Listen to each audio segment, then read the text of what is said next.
I've seen a lot of discourse lately on people in the summer color seasons, especially soft summers in particular, asking how they can be true to their color palette but still dress in an edgy/alternative way.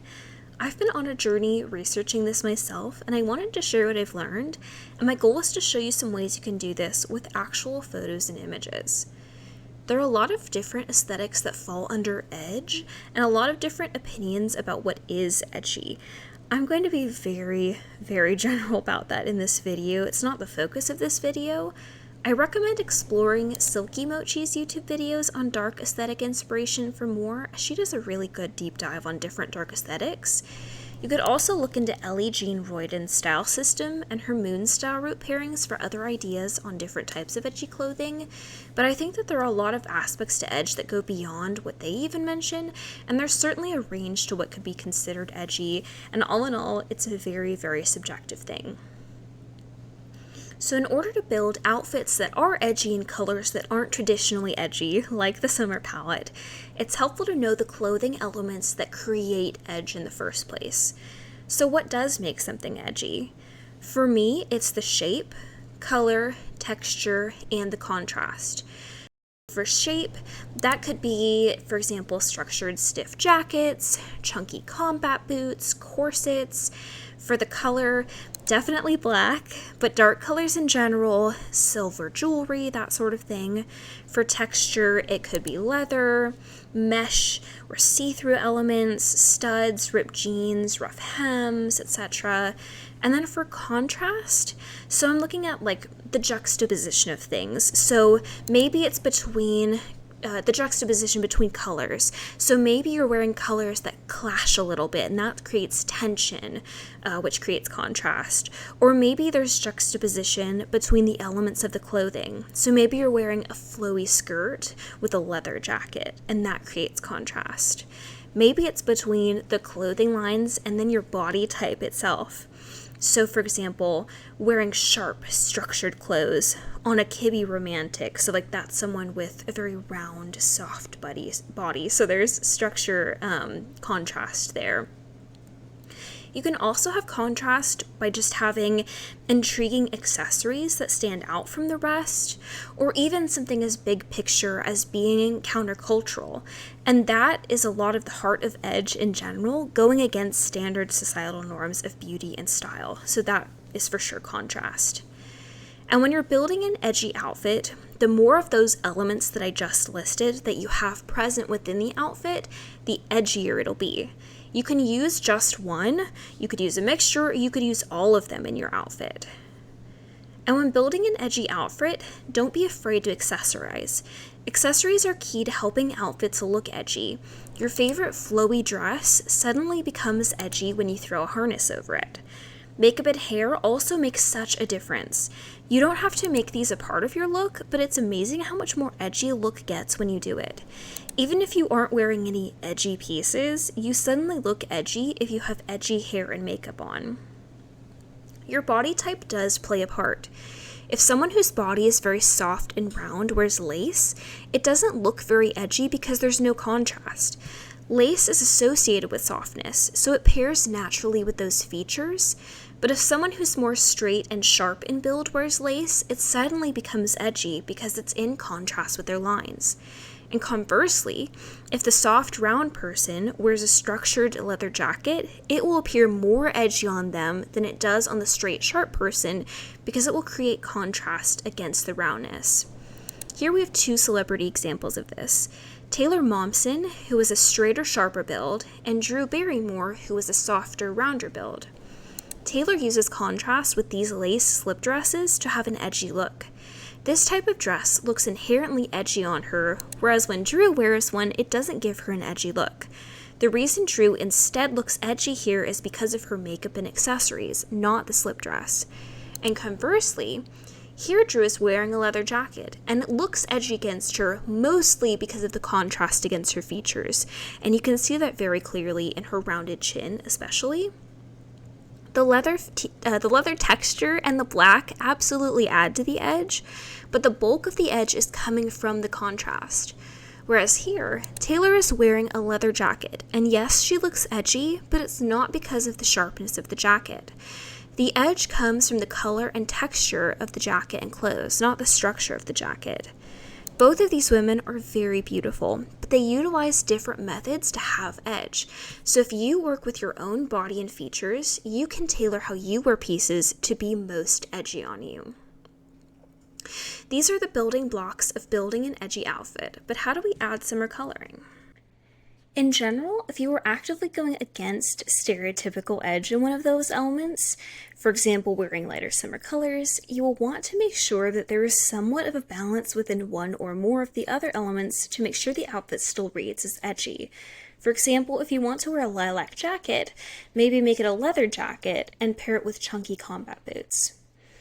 There are soft summer colors that fit a dark aesthetic. Every palette has deep colors. Some people are deep summers and pull off the darkest shades in the palette the easiest. I am not one of those, and even if you're not too, you can still look better in these darker colors than in any other colors from other palettes.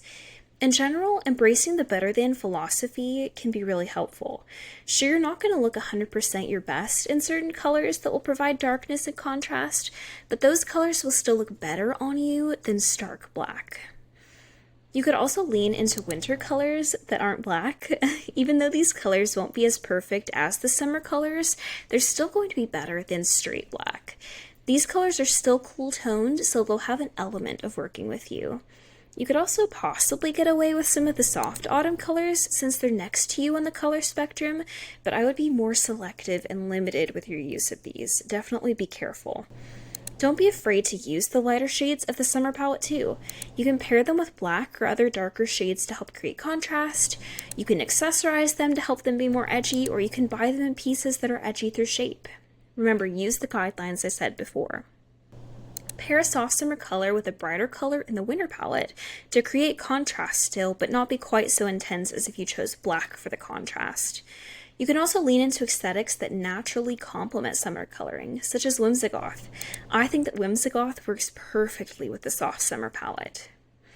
When using black, you want to use it strategically. Obviously, you can embrace the inherent contrast that would come from just wearing black, but I assume that if you're interested in this topic, you're still wanting to honor your season.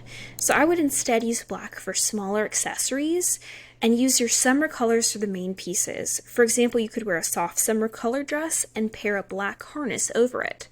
You could also use black away from the face, maybe just in your pants, tights, or shoes, and then keep the summer colors around your face and in your tops.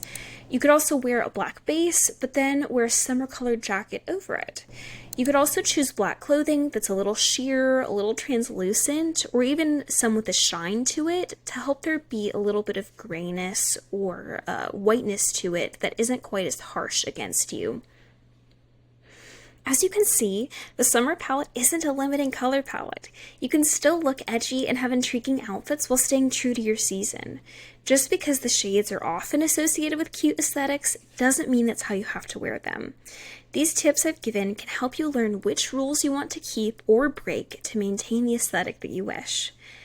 I also think one of the hardest parts of translating the summer color palette into an edgy style is that most people really haven't seen pictures of this done. Even in a lot of the videos I've seen talking about this, they don't choose pictures with actual summer colors for some reason. So I'm going to show you some picture examples I found. Keep in mind, not every piece in all of the outfits is going to be a perfect soft summer official color. It was a bit hard to find outfits that fully fit the color palette, but I also wanted to show options too where you can use the summer palette with other colors outside of it to create contrast. All in all, this is more to show inspo and show how you can use some of these techniques that I mentioned before.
I also want to make note of this outfit, because yes, there's very little about this outfit that could be considered working well for the summer color palette, and that's not why I chose it.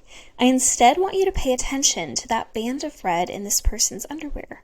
See how it draws focus and makes you not even pay attention to the color of the pants just below it? You could use this principle to help make clothes that don't work for you work better, because instead of looking at the pants, you're looking at the color that's closest to your skin. So let's say you have a pair of pants that are black. If you paired a soft summer colored panty with them, worn just how this person wore their underwear, you can manipulate the pants into working a little better for you. I'm going to link below a video I recently watched that talks about the transitions between clothes and skin that could be very helpful if you want to explore this further. She doesn't speak to edgy style, but the advice transcends the style of clothes she gravitates towards. I'll also link Silky Mochi and Ellie Jean below as well, since I mentioned them before, and I will link a Pinterest board with these clothes in them so that you can peruse them at your leisure. Thank you so much for watching. I hope this was helpful and that you now have more confidence with building edgy outfits. Definitely let me know in the comments if you have any other tips for edgy styling for the summer color season.